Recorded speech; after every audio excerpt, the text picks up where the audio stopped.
मंगेश, हाय हाय Anjali, hello Omkar. चला, कोण कोण आले अजून? ज्ञानेश्वरी, दीपक, केंद्रे, ओके. रेडमी पण आला. रेडमीला नाव आहे का? शर्वरी, प्रीती, प्रतीक्षा, गीता, आदित्य, अंजली, राधिका. ओके, चलो. आले का सर्वजण?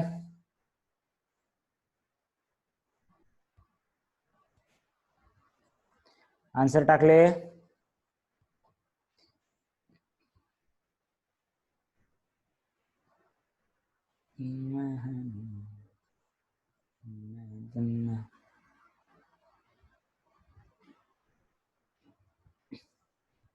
आन्सर पहा. आन्सर काय आहेत? आन्सर आहेत CCAAA.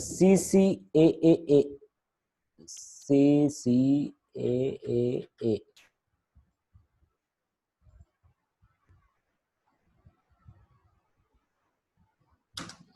कुठे झाले तरी ओमकार? छोटे म्हणजे आपण पण छोटेच आहेत, आपण का मोठे नाहीत. आपण लगेच सुरू करू शकतो. ठीक आहे. जस्ट जे इलिगल आहेत ते कशाला करायचं असं वाटतंय. म्हणजे इलिगल म्हणजे पहा, लाईफची रिस्क आहे त्यामध्ये. उगाच जर काहीतरी आपण थोडस सुरुवात करायला गेलो, 1-2 दिवस लेट केला तर काही प्रॉब्लेम नाही, पण 1-2 दिवस अगोदर घेतलो आणि काही जरी याच्यामध्ये जर आपल्याला बंद करावं लागलं पुढच्या 2-3 महिन्यासाठी, सो याच्यामध्ये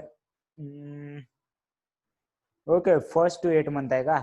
अरे ते मला कळत नाही, म्हणजे नेमकं ते पॅरेंट्स पण मानसिकता कळत नाही, विद्यार्थ्याची पण कळत नाही, इनफॅक्ट क्लास घेणाऱ्यांच्या टीचरची पण कळत नाही.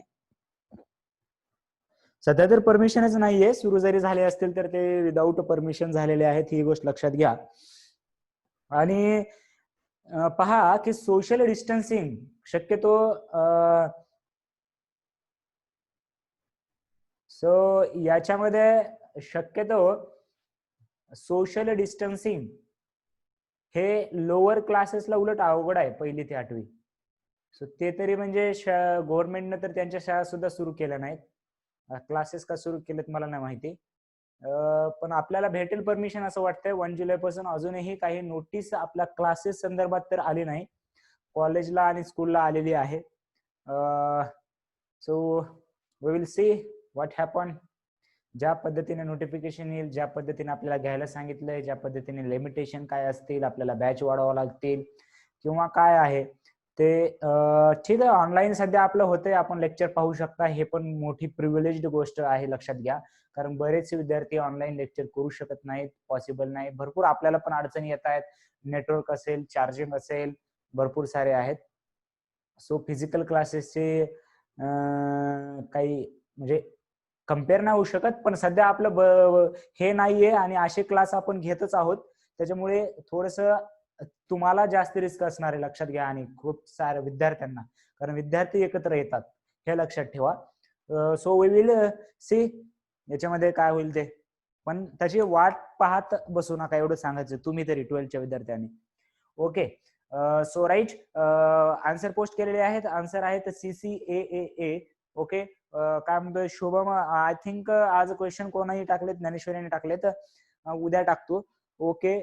अगेन उद्या फ्रायडे आहे ना. जे काय वारा दिले ते लक्षात ठेवा जाऊ तुम्ही.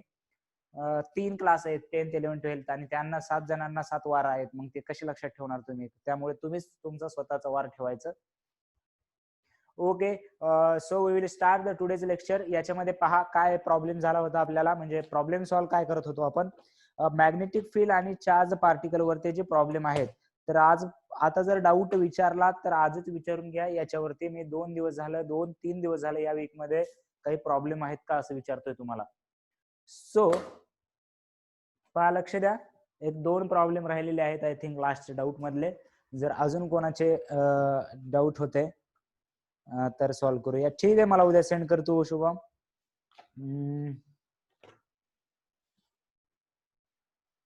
आणि तू सेंड केले नाहीत ना मला क्वेश्चन?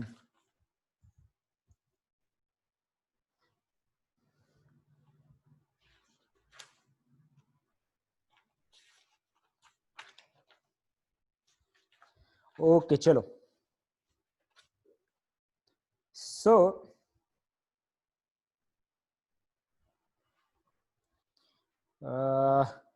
कोणाला अजून क्वेश्चन विचारायचे का?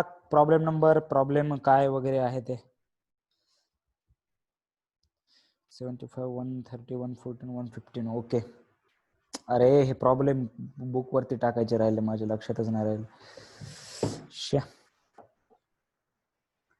ठीक आहे.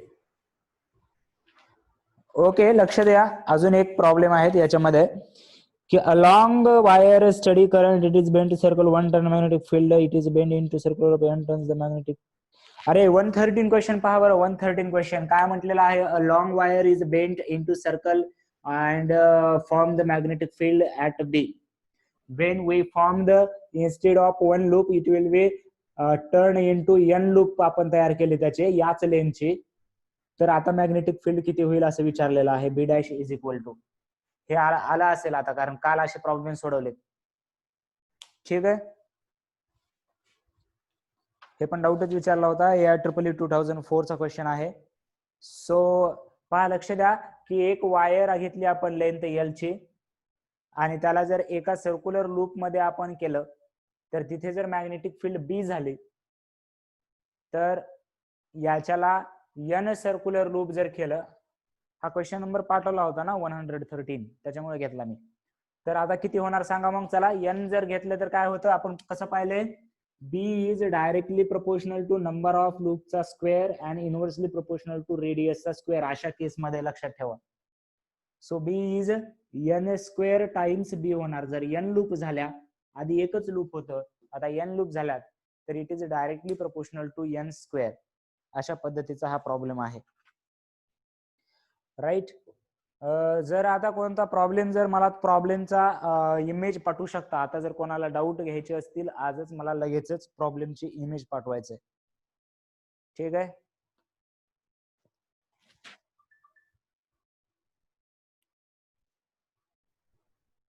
ओके, नंबरिंग वेगळी आहे. हे हे हे सोडून द्या, हे सोडून द्या, हे सोडून द्या. ठीक आहे, तिथं खाली पहा काय लिहिलं ते.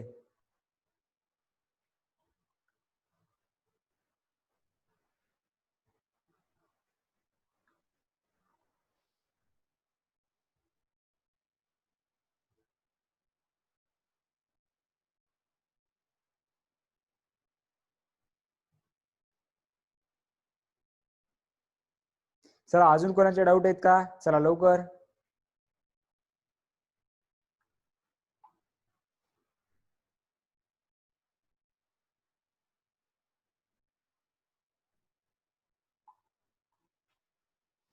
चला लवकर, मी पुढचा बीट सुरू करू का मग, जर प्रॉब्लेम नसतील तर.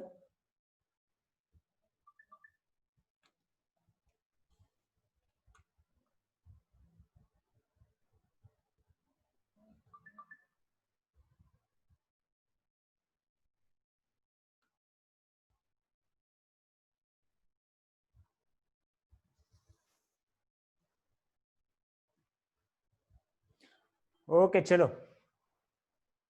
ठीक आहे, अजून जर तुम्हाला आले तरी मला विचारा परत. ठीक आहे, काय प्रॉब्लेम नाही. आज नवीन बीट सुरू करूया. जर चला एक प्रॉब्लेम घ्या. चला, काल प्रॉब्लेम सॉल्व्ह केलात का बघू द्या ना मला. सायक्लोट्रॉन वरती, सायक्लोट्रॉनचा फॉर्म्युला लक्षात आहे का? काल एक डिव्हाइस आपण लर्न केलेलं आहे. कोणतं? सायक्लोट्रॉन. सायक्लोट्रॉन मध्ये काय लर्न केलं सांगा बरं लवकर, पटापटा पटापटा. कसं असतं? एक नॉर्थ पोल ठेवायचं, एक साऊथ पोल ठेवायचं, मध्ये अशा डीज ठेवायच्या, सेमी सर्क्युलर डीज म्हणायचं. इथे सोर्स ऑफ आयन ठेवायचा, आणि याच्यानंतर इथे अल्टरनेटिंग करंट द्यायचा. पहा सर्व मला डायग्राम लक्षात आले की, आणि आपण पूर्णपणे क्वेश्चन बोर्डासाठी एक्सप्लेन करू शकतो, आणि प्रॉब्लेम साठी फॉर्म्युला लक्षात ठेवायचा आपल्याला. सो याच्यामध्ये की एसी सोर्स आहे हा, आणि इथून जर चार्ज झाले तर पहिल्यांदा इथून निघतो, इथे व्हेलॉसिटी v1 असते, त्याची रेडियस r1, त्याच्यानंतर इथून इथपर्यंत ऍक्सेलरेट होतो due to electric field. Again इथून परत युसीएम असा मोठ्या रेडियसची करतो, परत याची रेडियस मोठी होते, परत रेडियस मोठी होते, परत रेडियस मोठी होते, आणि इथे जेव्हा रेडियस इक्वल झाली तेव्हा असं टार्गेट वरती बॉम्बार्ड केलं जातं त्याला. सो यूज काय आहे, म्हणजे यूज कशासाठी आहे? Accelerating charge the particle. Then again principle काय आहे, magnetic force and electric force both use केलाय, लक्षात घ्या, मॅग्नेटिक फील्ड आणि electric field.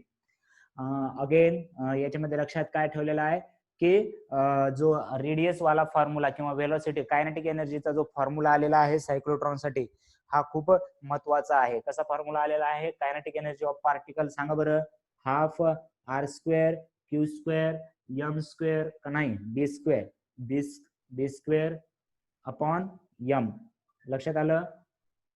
रेडियसचा formula M U upon Q B, time पिरियडचा फॉर्म्युला हे तर आधीच पाहिलेत आपण. Radius M U upon Q B असते, टाइम पिरियड किती असतो 2 पाय एम अपॉन काय असतं क्यू बी असतं, आणि kinetic energy half M V square केलंय. व्ही ची व्हॅल्यू इथून ठेवायची, V is equal to Q R B upon V.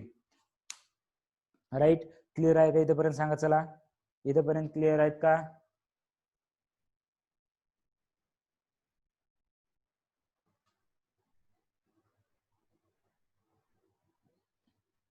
Okay, हा प्रॉब्लेम.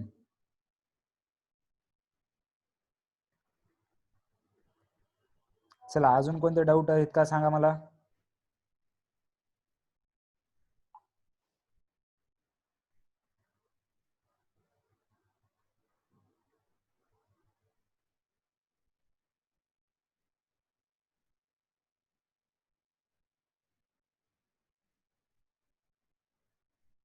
चला हे घ्या बरं एक क्वेश्चन. ठीक आहे, इमेज पाठवा, इमेज मला सर्व. ठीक आहे, टायपिंग कशी दिसते तुम्हाला इथून. ओके चलो लिहा, क्वेश्चन लिहा. क्वेश्चन ग्रुप वरतीच आहे ना पाठवलेला, क्वेश्चन मी ग्रुप वरती पाठवतोय, तो क्वेश्चन पहा.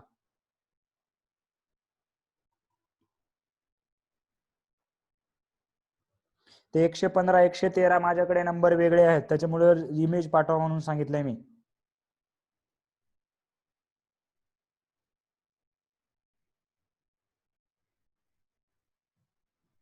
मी ग्रुप वरती टाकलेला प्रॉब्लेम पहा बरं.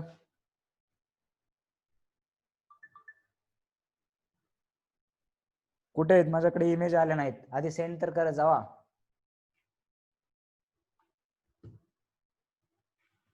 तोपर्यंत एक ग्रुप वरती प्रॉब्लेम टाकला आहे, तो सॉल्व्ह करा.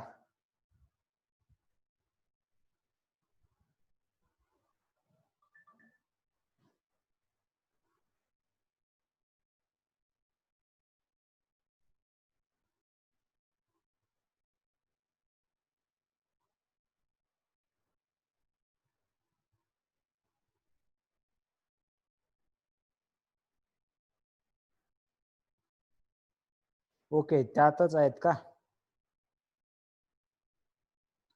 ठीक आहे.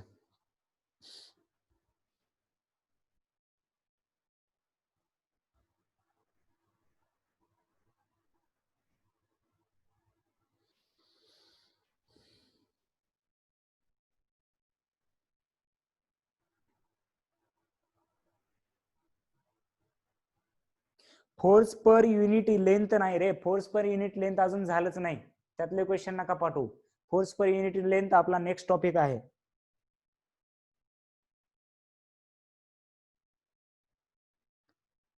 अरे हे काल घेतलं की रे शुभम, मला तू काय करतो मला नेमकं कळत नाही. पहा हे कालचा क्वेश्चन मी शुभमनं पाठवलेला क्वेश्चन ग्रुप वरती पाठवते. ऑप्शन सहित सांगितलं का सांगा बरं हा क्वेश्चन मी. थिटावरती काय डिपेंड असतं काय नाही ते. काल हा क्वेश्चन घेतला का सांगा, मी सेकंड वाला क्वेश्चन नंबर 34 पाठवलाय ना का. हा बघा, ऑप्शन पण पाठ झालेत आपल्याला. मग कुठे लक्ष असतं काय माहिती याच, दरवेळेस झाले. लेक्चरलाच नव्हतास काल, नसतील तर मग रेकॉर्डेड पाहायला पाहिजेत.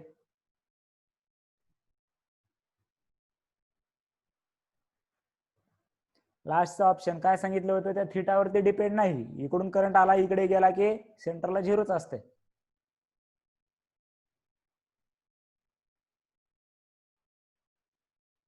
त्यानंतर अंजली तो 113 क्वेश्चन आपल्याला पाहायचंय अजून, तो बीट व्हायचंय. डायपोल मोमेंट पण व्हायचंय आपल्याला.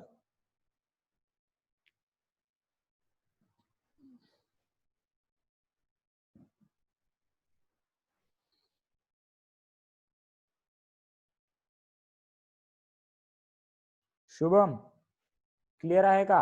काल तुला विचारलं पण होतं प्रॉब्लेम, तूच म्हणला होतास वाटतं बहुतेक हो क्लिअर झालं असं पण पाठवलं होतास. ठीक आहे, ते क्वेश्चन नसल्याने क्वेश्चन समजला नसेल, क्वेश्चन नव्हता तुमच्याकडे. ठीक आहे, आता ग्रुपवर पाठवलेला त्याच्या आधीचा क्वेश्चन पहा. काय विचारलंय? Magnetic fields at 2 point on the axis of circular coil at a distance.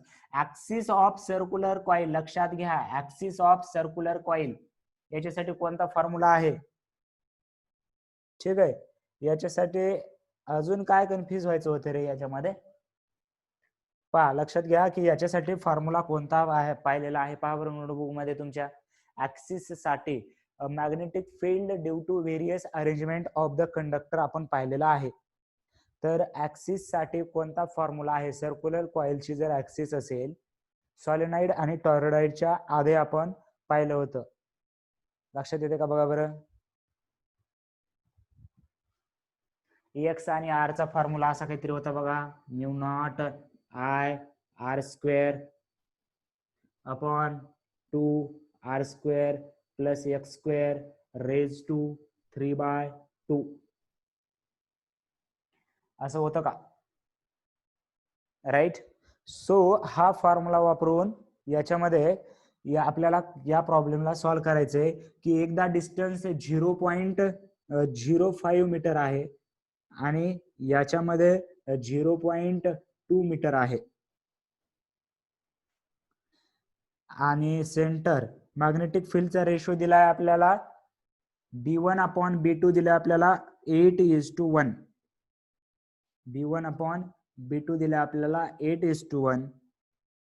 त्याच्यानंतर आपण काय करूया, इथे पहा, लक्षात घ्या की I can directly write it as, लक्षात घ्या, पहा आता, B1/B2 इज इक्वल टू, हे तर कॉन्स्टंट आहे, कटणार आहे.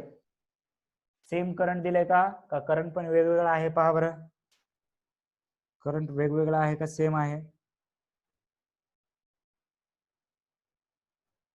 At the 2 point on the axis of circular, एकच ऍक्सिस आहे. ओके, ऍक्सिस एकच आहे, आपल्याला रेडियस फाइंड करायचंय. ओके ठीक आहे, ऍक्सिस एकच आहे म्हणजे करंट पण एकच असणार आहे. सो B1/B2, रेडियस तर सारखी आहे, जेव्हा रेडियसचा रेशो घेतो म्हणजे हे तर कॅन्सल होणार नाही. सो B1/B2 या 3/2 ला इनव्हर्सली प्रोपोर्शनल आहे का डायरेक्टली? सांगा मला, इनव्हर्सली प्रोपोर्शनल आहे का डायरेक्टली? या 3/2 चा जो ब्रॅकेट आहे पूर्ण, चला लवकर, इनव्हर्सलीला आहे, डायरेक्टलीला डी, एवढं तर कळलं पाहिजे. बी चा फॉर्म्युला असा आहे कॉइल साठी, राईट. सो इनव्हर्सली प्रोपोर्शनल आहे. मग मी जर इथं B1 लिहिलं तर मी इथं काय लिहिणार? वर R1 प्लस x1, R1 चा स्क्वेअर प्लस x1 चा square raise to 3/2 upon R2 चा स्क्वेअर. अरे मीच दिसतो इथं. ठीक आहे, ओके, आपण ऑटोमॅटिक सुरू झालं ते क्वेश्चन सेंड करा. क्वेश्चन 3r⁻x2 चा स्क्वेअर आणि 3/2, हे कळलं का? पहा बरं, हे आर आणि हे आर पण कॅन्सल होणार आहे, रेडियस सेम आहे म्हणून मी R1 R2 न लिहिता फक्त आर लिहिलंय. R1 आणि R2 न लिहिता मी आर लिहिलंय, लक्षात घ्या. आणि याच्यामध्ये B1/B2 चा रेशो दिला आपल्याला 8:1. देअरफॉर आता पहा, हे 3/2 आहे, पॉवर या पूर्ण ब्रॅकेटला असं लिहू शकता तुम्ही, या पूर्ण ब्रॅकेटचा पॉवर किती आहे? 3/2. तर याचा आधी क्यूब रूट घ्या, याचा जर क्यूब रूट घेतला, हा आहे 8/1, याचा क्यूब रूट घेऊया. इकडे पण क्यूब रूट घ्यायचंय, R² plus x1² raise to 3/2 आहे, खाली पण R² प्लस x2² आहे आणि रेज टू 3/2. आपण दोन्ही साईडला जर क्यूब रूट घेतलं तर हे 3 आणि हे 3 कॅन्सल होईल. आणि इकडे 8 चा क्यूब काय येणार? 2 येणार. 2/1 is equal to R² plus x1² upon R² plus x2². आता जसं क्यूब रूट घेतला तसा स्क्वेअर घ्या, म्हणजे हे 2 पण कटेल आणि याचा स्क्वेअर किती येतो? मग 4 येतो. म्हणजे याचा 2/3 घेतलं, इथं पॉवर किती होतं? 3/2. म्हणजे इकडे जर स्क्वेअर असलं तर आपण स्क्वेअर रूट घेतो, इकडे जर क्यूब असेल तर इकडे क्यूब रूट घेतो. तसं इकडे पॉवर 3/2 होतं, म्हणून इकडे पॉवर किती आली? 2/3 घेतलेली आहे. हे लक्षात आलं का? बघा बरं, इकडे पॉवर 2/3 घेतले. हे लक्षात आलं का? एवढंच, हे मॅथच सॉल्व्ह करायचे. हे फॉर्म्युला वापरायचा होता. हे कळणं म्हणजे फिजिक्स. याच्या पुढे हे कळणं म्हणजे आपलं मॅथ कळणं नाही, ज्याचा की आपला संबंध आधीच तुटलेत. सो इथे जर 3/2 असेल तर मी इकडे 2/3, 8चा 2/3 पॉवर म्हणजे आधी क्यूब रूट घ्या. 8चा क्यूब रूट 2 आणि त्याचा square 4. So r² + x1² upon r² + x2² is equal to 4/1. Cross multiplication करा. क्रॉस मल्टिप्लिकेशन केल्यानंतर काय येतं पहा, 4r² plus 4x2² is equal to इकडे r² प्लस x1². सो हे r² इकडे करा, हे 3r² होईल आणि हे काय होणार, x1² मायनस 4x2². x1 ची व्हॅल्यू किती आहे, 1 ठेवा. 0.2 चा स्क्वेअर किती येणार, 0.04 आणि याचा स्क्वेअर किती येणार, 4 इंटू 0.5 चा स्क्वेअर किती येते सांगा बरं. चला, याचा स्क्वेअर 0.05 चा स्क्वेअर किती येते सांगा बरं मला. झोपायचं नाही रे, मॅथचा एवढा कसा कंटाळा आहे रे तुम्हाला. हे फॉर्म्युला वापरायचं होतं, कळलं. हे वापरल्यानंतर हे रेशो दिलेला होता. मी जेव्हा रेशो घेतलं याला इन्व्हर्सली प्रोपोर्शनल होतं, म्हणून इथं 1 लिहिलं तर इथं 2 लिहायला पाहिजे ऍक्च्युली. सॉरी इथं 1 आहे ना. सो अरे यार, हे 1 यायला पाहिजे आणि हे 2 यायला पाहिजे. सो x2² मायनस 4x1², कारण इथं वर x2 येणार आहे आणि खाली x1 येणार आहे, कारण इन्व्हर्सली प्रोपोर्शनल आहे. काय x2 x1 करायला होतं सर, काहीच कळणार झालं. हा, x2² म्हणजे याचा स्क्वेअर 0.2 चा स्क्वेअर 0.04 आणि याचा 4 आणि 0.5 चा स्क्वेअर, 5 चा स्क्वेअर 25, 2 ना डेसिमल आहे, 4 ना डेसिमल द्यावं लागतं, इंटू 0.025 0025 ना. सो पहा, हे 0.04 मायनस हे 25 इंटू 4 100 होणार आहे, 0.1 होणार आहे. आणि 0.04 मायनस 0.01 म्हणजे हे काय होईल, 0.03 होणार. 3r² is equal to 0.03, r² is equal to 0.03 upon 3 म्हणजे 0.01 आणि याचा स्क्वेअर रूट घ्यायचंय परत.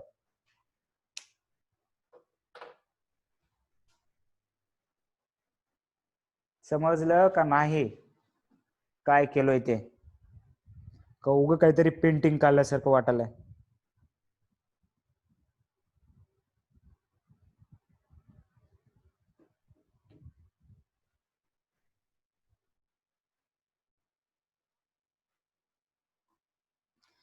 ओके,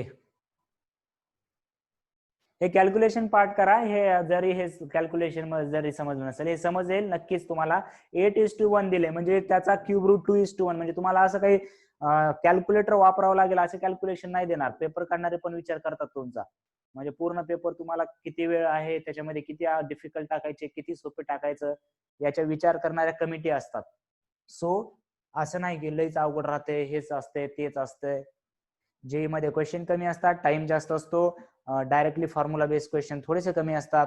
नीट मध्ये फॉर्म्युला बेस आहेत, क्वेश्चन जास्त आहेत, टाइम कमी लागतो, म्हणजे टाइम कमी असतं. प्रत्येक एक्झाम टू एक्झाम थोडंफार व्हॅरी होतं, राईट.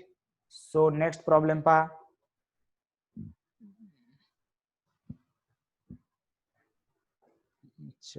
पार्टिकल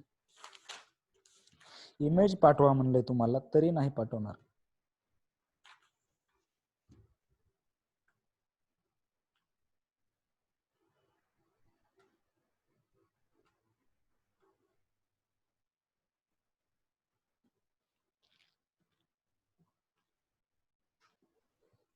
चला एक क्वेश्चन घ्या आता.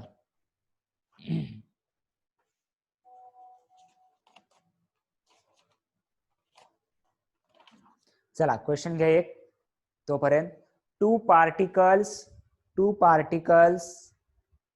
Alpha and proton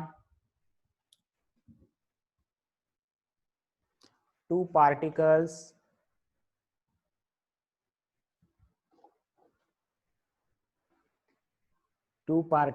alpha and proton enters in a magnetic field enters in a magnetic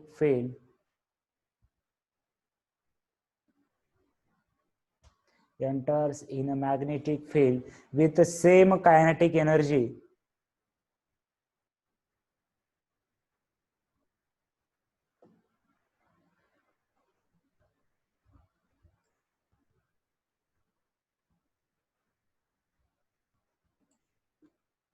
two particles alpha and proton enters in a magnetic field with the same kinetic energy, then find out the ratio of their radii. Two particles alpha and protons enter in a magnetic field with the same kinetic energy, then find out the ratio of their radii.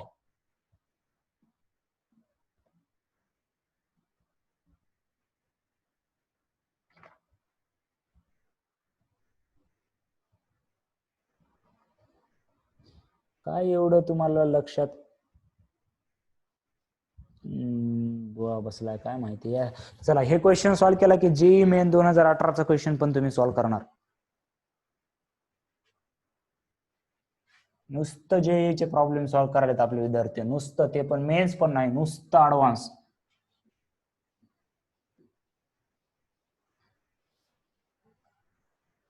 नुसतं advance राडात sir physics फोडूनच टाकतो sir.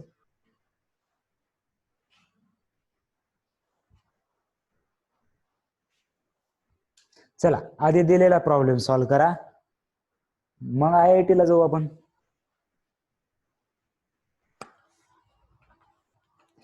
काय वाईट नाहीये solve करणं, सोपेच असतात.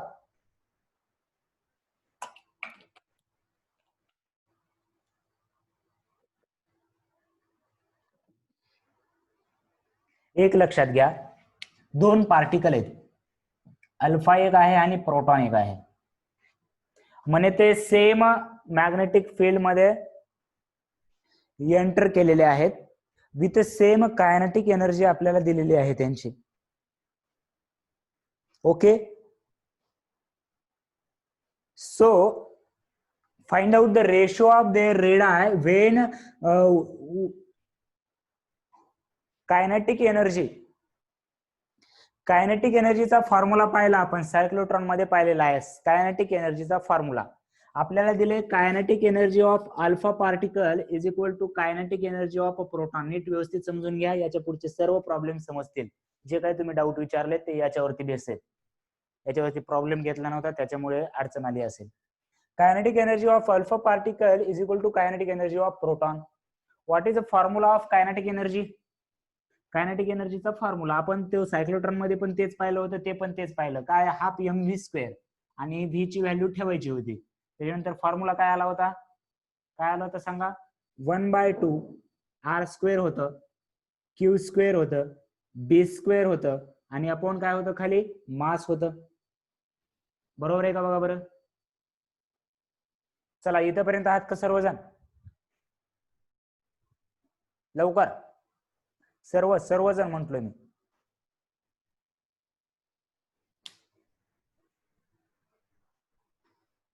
का खो गए है. ओके चल, बाकीचे अजून 7-8च रिप्लाय दिसत आहेत मला, असं धड धड धड धड धड. जेवढे आहेत तेवढे तर कमीत कमी, त्याच्यापेक्षा जास्त नको. ओके चलो. तर आता kinetic energy of alpha particle म्हणल्यानंतर रेडियस कोणाची घेणार? अल्फाचीच घेणार की. अल्फा म्हणतोय हा, ठीक आहे. नेटवर्क प्रॉब्लेम मुळे दुसरं काहीतरी ऐकू येऊ शकतं तुम्हाला.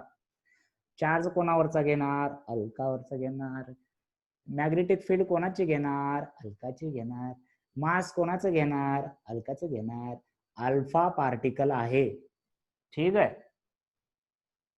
त्याच्यानंतर कायनेटिक एनर्जी ऑफ प्रोटॉनचा फॉर्म्युला परत तेच वापरणार मी, half r square Q square D square upon M. Proton साठी लिहिलंय म्हणून रेडियस ऑफ प्रोटॉन लिहिणार, चार्ज ऑफ प्रोटॉन लिहिणार, मॅग्नेटिक फील्ड ऑफ प्रोटॉन लिहिणार, मास ऑफ प्रोटॉन लिहिणार. आता प्रोटॉन आणि अल्फा पार्टिकल मॅग्नेटिक फील्ड मध्ये एंटर केलेत म्हणजे त्या दोघांसाठी मॅग्नेटिक फील्ड सेम आहे, म्हणजे हे कॅन्सल करू शकतो मी. समजा इथे आपण ते प्रोटॉन आणि मॅग्नेटिक अल्फा पार्टिकल एंटर केलेले आहेत. So if B alpha is equal to B proton असणार, देअरफॉर कॅन्सल. आणि मग रेडियसचा रेशो काढायचा आहे, हे हाफ हाफ काय होईल, कॅन्सल होईल. इथे अल्फा आर अल्फा स्क्वेअर ठेवूया, हे आर प्रोटीन स्क्वेअर, प्रोटीन म्हणतोय प्रोटॉन स्क्वेअर आणूया इकडे. सो इथे काय उरेल पहा, क्यू ऑफ प्रोटॉनचा स्क्वेअर हे मास ऑफ अल्फा वरती जाईल आणि अपॉन हे क्यू ऑफ अल्फाचा स्क्वेअर आणि हे मास ऑफ प्रोटॉन इथं राहील. म्हणजे आपल्याला अल्फा आणि प्रोटॉनच्या मासचा रेशो आणि अल्फा आणि प्रोटॉनच्या चार्जचा रेशो जर माहिती झाला तर आपण काढणार. पण क्वेश्चन मध्ये तर याची व्हॅल्यू काय दिली नाही. पण 2 वर्ष झालं याच्याबद्दल स्टडी करतोय. काय स्टडी करतोय, mass and charge of alpha particle. हे पहा, हे कॉलम लिहून घ्या जर माहिती नसेल तर. मास आणि चार्ज कशावरती, प्रोटॉन वरती, इलेक्ट्रॉन वरती आणि अल्फा पार्टिकल वरती. प्रोटॉन वरचं मास किती असतं, 1.6 इंटू 10⁻⁻27. इलेक्ट्रॉनचं मास असतं 9.1 इंटू 10⁻31 kg मध्ये सर्व. आणि अल्फाचं मास असतं 4 times proton. That is alpha is a nucleus of, कोणाचा आहे न्यूक्लियस सांगा बरं. अल्फा पार्टिकल म्हणजे व्हेरी गुड, हेलियम न्यूक्लियस. मग चार्ज याच्यावरती किती असतो, 1.6 इंटू 10⁻19. याच्यावर असतो 1.6 इंटू 10⁻19 आणि याच्यावरती असतो 2 times the proton. Right. So proton आणि अल्फा, या प्रोटॉन आणि अल्फा याला मी प्रोटॉनचं मासला मी क्यू ऑफ प्रोटॉनच लिहिणार आहे, चार्जचा प्रोटॉनला. आणि चार्ज ऑफ अल्फाला काय लिहिणार आहे, charge of alpha is 2 times charge of proton. आणि याचा काय आहे, स्क्वेअर आहे, लक्षात घ्या. याचा काय आहे, स्क्वेअर आहे, into mass of alpha particle. Mass of alpha particle is 4 times the proton, 4 times the mass of proton, and mass of proton is the mass of proton. ठेवलं मी त्याला, mass of proton, mass of cancel, charge of proton, charge of proton cancel. 1/2 चा square 1/4 into हे काय आलं 4/1, हे 4 4 cancel. इकडे ratio किती आला 1/1. आर अल्फा स्क्वेअर आणि आर प्रोटॉन स्क्वेअरचा ratio 1/1. Therefore R alpha upon r proton is equal to 1:1. Therefore ratio of their radii is 1:1. समजलं का सांगा मला. छापून तर घ्यायचंय तुम्हाला. ओके,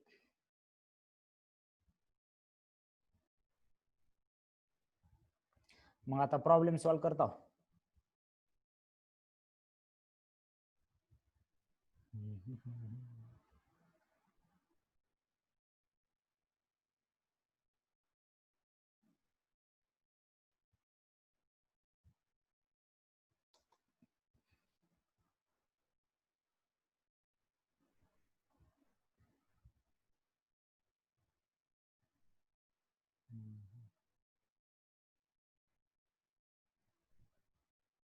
घ्या.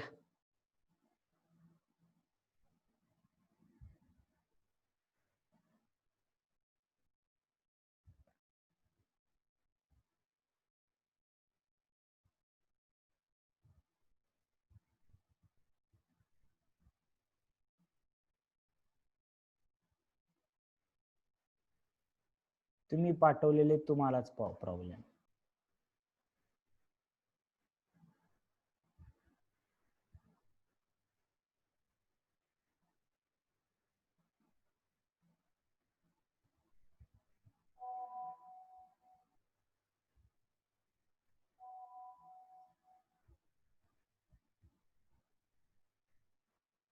आता प्रॉब्लेम घेतलेत.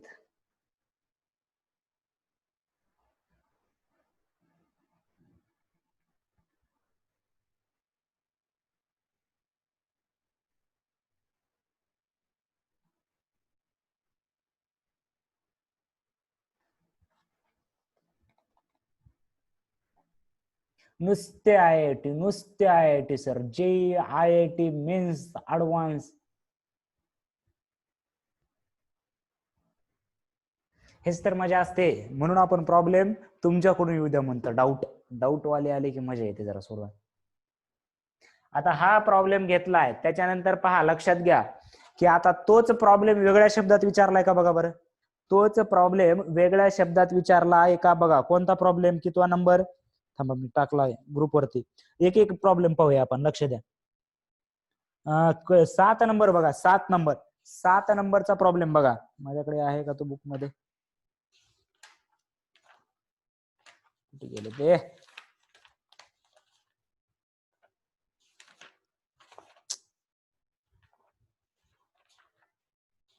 7 नंबरचा प्रॉब्लेम बघा, ग्रुपवर टाकलेला 7 नंबरचा प्रॉब्लेम. आता हाच फक्त वेगळ्या भाषेत विचारलेला प्रॉब्लेम आहे का बघा तो. आता आपण काय पाहिलं होतं की कायनेटिक एनर्जी जर सेम असेल तर रेशो रेडियाचा सेम असतो. हे चमकलं का बघा बरं. मग जर कायनेटिक एनर्जी आपल्याला काय दिले तिथे पहा, proton carrying 1 mega electron kinetic energy is moving of circular path of radius r. What should be the energy of alpha particle to describe a circle of same radius and same field. तोच problem आहे का पहा. Same radius पाहिजे म्हणजे ratio 1:1 पाहिजे, same field पाहिजे म्हणजे हे पण सेम पाहिजे, तर कायनेटिक एनर्जी सुद्धा सेम येणार. फक्त उलट विचारलंय. चमकलं का सांगा. फक्त काहीच नाही, तेच तेच तेच प्रॉब्लेम. ते नवीन काय हुडकणार आहेत, ते काय नाही संशोधन लावणार आहेत का फिजिक्स मध्ये. नाही, लयच अवघड आहे आम्हाला, नीट आम्हाला फिजिक्स लयच अवघड चालू नाही आम्हाला कोण. बरोबर आहे. तोच प्रॉब्लेम वेगळ्या शब्दात विचारलाय. बरोबर आहे. सेम कायनेटिक एनर्जी असली पाहिजे. मग आन्सर काय असलं पाहिजे, याचा आन्सर सांगा मला. क्वेश्चन नंबर 7 चा कोणता ऑप्शन असलं पाहिजे. जर रेडियस सेम पाहिजे, मॅग्नेटिक फील्ड सेम पाहिजे, कोणाची, अल्फा पार्टिकल आणि प्रोटॉनची, तर कायनेटिक एनर्जी सुद्धा सेम येणार. Therefore 1 mega electron volt. समजे मिनिमाइज करायचंय. झूम मीटिंग मिनिमाइज करून ग्रुप वरचे फोटो पाहता येतील. राईट.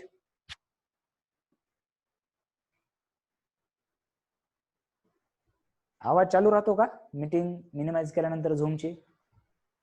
बॅकग्राऊंड आवाज चालू राहतो का. म्हणजे माझं भाषण पण ऐकता आलं पाहिजे, फोटो पण बघता, म्हणजे माझ्या शिवा पण ऐकता आल्या पाहिजेत फोटो बघताना. आणि प्रॉब्लेम बघून एकदा रडू आणि माझ्या शिवा ऐकून एकदा रडू, म्हणजे डबल. हा, व्हेरी गुड. तर मग आता पहा,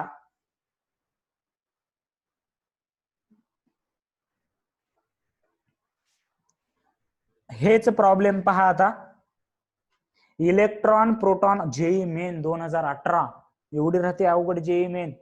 पहा बरं आता येईल का सगळं. एवढं तर सांगू शकतो मी, अल्फा आणि प्रोटॉनची रेडियस इक्वल पाहिजे. अल्फा आणि प्रोटॉनची रेडियस कशी पाहिजे, इक्वल पाहिजे. बरोबर आहे का. आणि आता पहा, प्रोटॉन आणि इलेक्ट्रॉन वर चार्ज तर सेम आहे. लक्षात घ्या, प्रोटॉन आणि इलेक्ट्रॉन वरती चार्ज सेम आहे. JEE Main 2018 proton and electron charge same आहे. मास कोणाचं जास्त आहे सांगा मला, मास कोणाचं जास्त आहे. चला आन्सर सर्वजण दिले पाहिजेत, मला बघू द्या किती जण आहेत जागी. मास कोणाचं जास्त आहे. सर्व 2, 3, 4 जागे आहेत.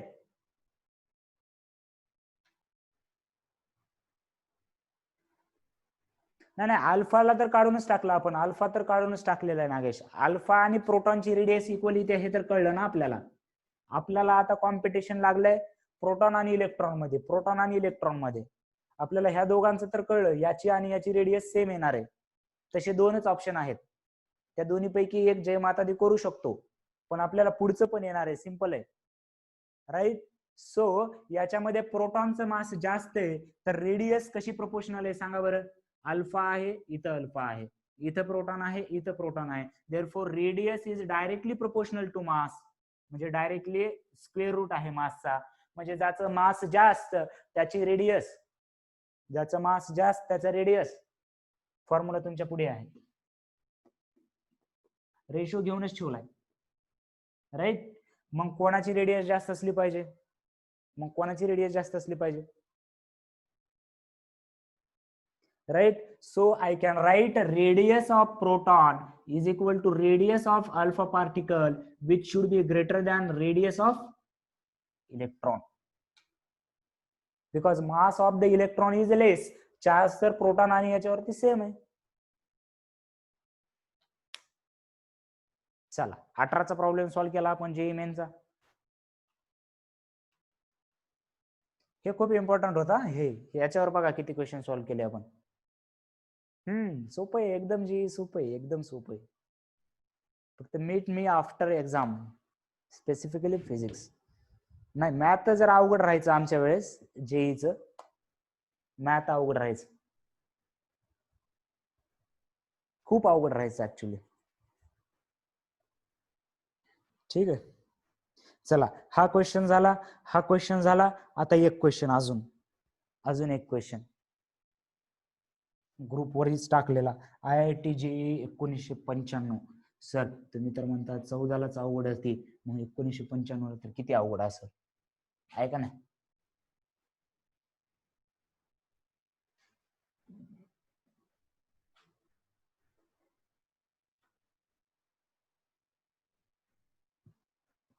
जेईचे क्वेश्चन फक्त लेंदी असतात आणि मिक्स्ड असतात. 2 ते 3 टॉपिक वरती थोडस मॅथ वापरावं वाटलं तर मॅथ वापरावं लागू शकतं. बाकी त्याच्या पुढे काहीच नसतं.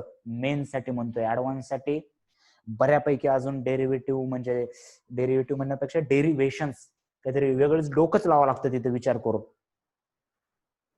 पण इथे अशी अवघड काही नाहीयेत. फक्त वाचताना एकदा काय होतं जेईच्या मेन्स, पर्सनली प्रॉब्लेम सांगतोय तुम्हाला. त्यावेळेस माझ्या तर वेळेस 14चे मेनचे आणि खास करून ऍडव्हान्सचे प्रॉब्लेम असतील तुमच्या बुकमध्ये, काढून पहा की पूर्ण क्वेश्चन वाचेपर्यंत जसं वरून खाली वाचत यायचो, वरचा क्वेश्चन विसरून जायचा, वर काय म्हटलंय ते. Line by line, line by line असा मोठा अलर्ट क्वेश्चन राहायचा की वरून स्टार्ट केला खाली येईपर्यंत वरी काय लिहिलंय, परत वरून स्टार्ट केलं तर खाली काय लिहिलंय, असं व्हायचं. ठीक आहे. सो ठीक आहे. आणि आमच्या वेळेस कसं झालं होतं, आम्हाला म्हणजे 12वी जेव्हा आमची स्टार्ट झाली तेव्हा कळलं होतं की सीईटी नाहीये, जेईई आहे. आणि जेईई पण कशी आहे, बोर्डासोबत आहे. बोर्डाचे पण मार्क कन्सिडर करणार आहेत, जेईचे पण मार्क कन्सिडर करणार आहेत. सो 2014ची बॅच एक सरकारसाठी एक्सपेरिमेंट होती असं लक्षात ठेवा तुम्ही, की त्यांनी एक्सपेरिमेंट करून बघितला आधी सहजच. चला आज काय करायचं, यावर्षी काय करायचं, जेईई आणूया. बर, मग नुसती जेईई आणायची का, नाही, त्याच्यासोबत बोर्ड पण घेऊन टाकूया. मग याच्यासोबत काय चांगलं असेल ते ठेवूया. मग हे का सांगतायत सर, सरचा मोठेपणा सांगतायत का, नाही. मग काय सांगतायत सर, सर असं सांगतायत की तुमच्या याच्याबद्दल कोणाला देणं घेणं नसतं. हे जे रडगरण आहात, जसं की तुम्हाला बोर व्हायला मी सांगताना, तसंच तुम्ही जर कोणाला सांगायला गेलात तर बोर होऊ शकतं. कसं की आमच्या वेळेस कोरोना आला, मग सरकारनं सिलेबस कमी करायला पाहिजे होता, सरकारनं 2 महिने वाढून द्यायला पाहिजे होते, सरकारनं 3 मार्क जास्त द्यायला पाहिजे होते. पण असं अपेक्षा करायच्या नाहीत, असं कोणी ऐकून घेत नाही. मी सहसा ही गोष्ट सांगत नसतो. हे जे पूर्ण काय झालं होतं ते मुद्दाम सांगितलं आधी, की जसं तुम्हाला ऐकायला बोर वाटलं का नाही सरनं काय लावलं मध्येच, तसंच होणार तुमच्या वेळेस. आमच्या वेळेस कोरोनाच आला, आमच्या वेळेस 4 महिने क्लासेस बंद पडला, नथिंग नथिंग नथिंग. हे लेक्चर पाहताय म्हणजे नशीबवान समजायचं आणि अभ्यास सुरू करायचा. ठीक आहे. ओके. बऱ्याच जणांना लेक्चर कोणतंही म्हणतोय, म्हणजे क्लास बद्दल म्हणत नाही, ऑनलाईन लेक्चर कुठे पाहू शकत नाहीयेत, खेड्यामध्ये आहेत, रेंजच नाहीये, चार्जिंग नाहीयेत, मोबाईल अवेलेबल नाहीयेत, असंख्य कारण आहेत. ठीक आहे. पण आपल्याला आपले रिझन ऐकून घेणार कोणी नसतं. हे रिझन आपल्याला सांगता येत नाहीत. आपण आपल्या करिअर बद्दल एवढे सिरियस राहिलं पाहिजे. ठीक आहे. हे एक्सक्युजेस दिल्यासारखं वाटतंय. मग 2014ला तुम्हाला 1 वर्ष तर आधी कळलं की मग करायला पाहिजे होता गप्पा अभ्यास, बरोबर आहे का नाही? सो आतापासून प्रिडिक्शन लावत नका बसू की नंतर पेपर लांबतीलच, सिलेबस कमीच होईल. ठीक आहे सर. तर तेच मी मग थोडस एक्सपेरिमेंट सांगायचा प्रयत्न करतो, पण होऊ शकतो कोणाकोणाला बोर की सर स्वतःबद्दल सांगतात लई उगच लई असं असं मला वाटतं. तुम्हाला वाटत नसलं तरी म्हणून मी काढत नसतो जास्त, पण एक उगच जनरल एक्सपिरियन्स सांगितलं, तुम्हाला लक्षात ठेवा. प्रेडिक्शन पहा, जर समजा सिलेबस कमी होऊ शकतो का? होऊ शकतो ना. म्हणजे 2-3 महिने गेले तर एखाद्या बाबा खरंच तिथं मेडिकल केलेला जर आरोग्य मंत्री असेल, आता हे युट्यूब वरती अपलोड होणारे लेक्चर, पण सॉरी, ठीक आहे, तर त्याला कळू शकतं, बरोबर आहे, ज्याने खरंच डिग्री केली, खरंच MBBS केलंय 4 वर्ष, खरंच IIT ची तयारी केली, तो मंत्री झालाय, ठीक आहे, त्याला कळू शकतं बाबा की 2-3 महिन्याचा गॅप पडल्यावर पण असं होऊ शकतं. पण you know reality, public lecture होणार आहे, मला जास्त बोलायला नका लावू त्याच्यावरती. ओके चलो. So next problem is a proton of mass. आता प्रोटॉनचा मास दिलंय ऑलरेडी. हे IIT वाले असंच क्वेश्चन करतात बघा, उगाच लांब. प्रोटॉनचं मास आमच्या विद्यार्थ्याला पाठ झालंय. किती झालंय? पाठ झालंय म्हणजे पाठ करावंच लागतं, एवढ्या वापरतो की पाठ ऑटोमॅटिक होतं. आणि चार्ज पण दिलाय, किती हुशार आहेत बघा, उगाच लेंदी. 1.6 × 10⁻90. हे माहिती नव्हतं का मला? बर. Projected with speed. बर, आता हे काहीतरी बाबा नवीन दिसते. ह्या स्पीडने प्रोजेक्ट केलं म्हणे. At an angle 60 degree to the X axis. बर, मग हे एक्स ऍक्सिस काढले मी, आणि या एक्स ऍक्सिसला 60 डिग्री ही मी याची वेलोसिटी समजणार आहे, राईट.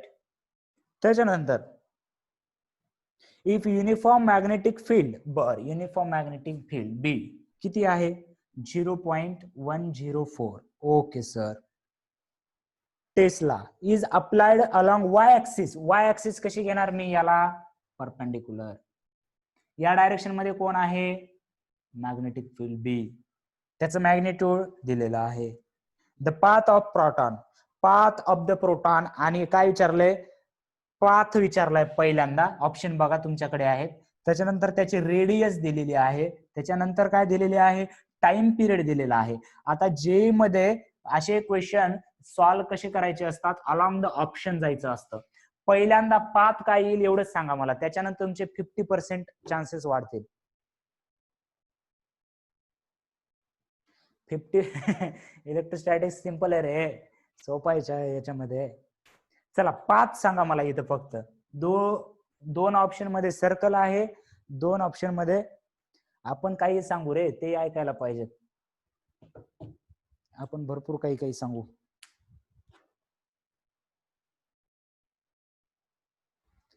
पाथ सांगा मला. पाथ पाथ कशावरती डिपेंड असतो? 3 केसेस डायरेक्टली आपण लिहून घेतल्या जशाच तशा, काहीच डोकं लावायची गरज नाही.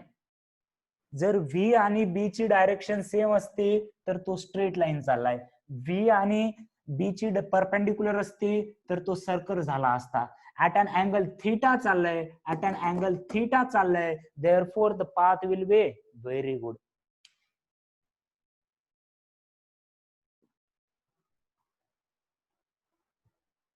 बरोबर आहे. बर, चला पहिला पार्ट झाला. 50% प्रोबॅबिलिटी आपली झाली. 50% प्रोबॅबिलिटी विन विन आहे का नाही? मग आता त्याच्या पुढे रेडियस आणि हे विचारलंय पहा.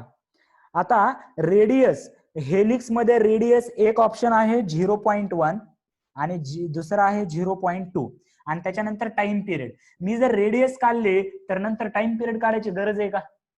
टाइम कसा पहा रिड्यूस करायचा एमसीक्यू मध्ये, की मी आता हेलिक्स वाले 2 ऑप्शन आहेत म्हणून मी पुढचं रेडियस चेक करणार. आता त्याच्यामध्ये एक तर 0.1 आलं पाहिजे किंवा 0.2 आलं पाहिजे. मग याच्या पुढे मी टाइम पिरियड चेकच नाही करणार. हे किंवा हे एकच आन्सर असू शकतं. टाइम पिरियडशी आपल्याला काही मतलबच नाही. आपण काढू कॅल्क्युलेट करायचं असेल तर, पण when you are attempting the question in exam, याच्यामध्ये पहिल्यांदा मी हेलिक्स वरून 2 ऑप्शन वरती उत्तर आणलं, रेडियस वरून ते एकच होणार आहे. मला पुढे काय लिहिले बघायची गरज नाही. until and unless none of these options नसलं पाहिजे. सो रेडियस कसं काढणार? रेडियसचा फॉर्म्युला काय होतो हेलिक्स मध्ये? जो आपला फॉर्म्युला आहे, कोणता फॉर्म्युला? QV upon MB. हा फक्त काय होतो इथे? साइन थिटा होतो. चूक कुठे केली असेल? हा थिटा कशामधला अँगल असेल? हा थिटा कशामधला अँगल असेल? हा थिटा कशामधला अँगल होता? वारंवार सांगितलं होतं मी तेव्हा पण. Velocity and magnetic field. Velocity आणि मॅग्नेटिक फील्ड मधला अँगल किती आहे सांगा? व्हेलॉसिटी आणि मॅग्नेटिक फील्ड मधला अँगल किती आहे? चला सर्वांनी सांगा.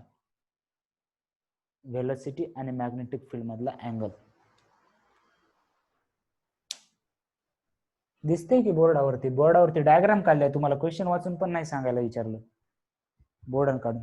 हा, इधरीच मिस्टेक होता, इधरीच मिस्टेक होता. 60 डिग्री हे अँगल व्हेलॉसिटी आणि मॅग्नेटिक फील्ड मधला आहे का रे भद्यानो? अजून म्हणायचं जी लईच अवघड आहे. हे काय अवघड आहे का? फक्त प्रेझेंट असलं पाहिजे, कन्सेप्ट कळली पाहिजे. हे अँगल किती घ्यायचा आपण? 30 डिग्री घ्यायचा. सो क्यू ची व्हॅल्यू घ्या, व्ही ची व्हॅल्यू घ्या, साइन 30 घ्या. याच्यासाठीच मी इथपर्यंत आलो होतो. MB हे ठेवून तुम्ही कॅल्क्युलेशन करू शकता. अप्रॉक्सिमेट पहा. हे पर्टिक्युलर तुम्हाला ही जी व्हॅल्यू दिली आहे त्यांना काहीतरी इथं कॅल्क्युलेशन मध्ये कॅन्सल करायचं असेल म्हणून एकतर 0.1 येईल किंवा 0.2 येईल. टाइम पिरियड पण तुम्ही कॅल्क्युलेट करून पाहू शकता. ओके, सो याच्यावरतीच आपला आन्सर फिक्स होणार आहे. तर एवढी गोष्ट एवढी लक्षात ठेवायची, थीटा वगैरे केव्हा कसं घेतोय आपण प्रॉब्लेम सॉल्व्ह करताना. ओके, क्लिअर आहे का प्रॉब्लेम? क्लिअर आहे प्रॉब्लेम? नक्कीच. आणि एवढं पॉइंट मध्ये एवढी एक्झॅक्ट व्हॅल्यू दिल्या म्हणजे ते कुठेतरी कॅन्सल होणार आहे.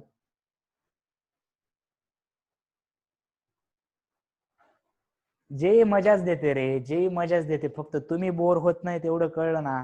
सरळ जेईचेच प्रॉब्लेम घेते. म्हणजे मला तर लय मजा येते, पण कसं आहे थोडं हळूहळू स्टेप बाय स्टेप जावं लागतं, असं डायरेक्ट नाही. ठीक आहे, एकदा कन्सेप्ट क्लिअर असलं ना, असं ऍडव्हान्स प्रॉब्लेम करायला तर असं खतरा मजा येते, खतरा. ओके चलो, ठीक है.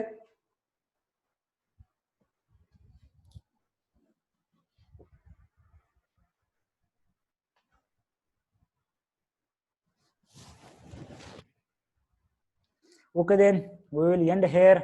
If again you had any doubt, ask for tomorrow. Tomorrow कोणता वार आहे? फ्रायडे. फ्रायडेला आपण परत डाऊट असतील तर डाऊट घेऊया, नाहीतर नेक्स्ट कन्सेप्ट घेऊया आणि मग तुमची या झालेल्या पार्ट वरती एक्झाम असेल. ठीक आहे. ओके चलो then, bye bye everyone, have a great good day. ठीक आहे. Stay positive. याच्यामध्ये फक्त मी एकच सांगतोय, थोडं एक्सरसाइज वगैरे करत चला. लॉकडाऊन मध्ये आपलं लाईफस्टाईल जे आहे ते चेंज झालेलं आहे. फिजिकली ऍक्टिव्ह असलं पाहिजे तुम्ही. सकाळी योगा करा, एक्सरसाइज करा, फिट राहा मेंटली आणि फिजिकली दोन्ही पण. ठीक आहे. ओके चलो, bye everyone, have a great good day again.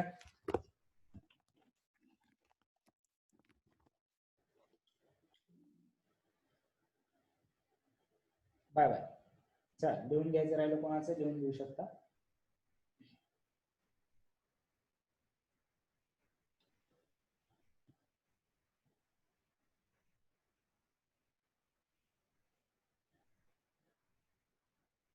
Okay चलो, we'll meet tomorrow.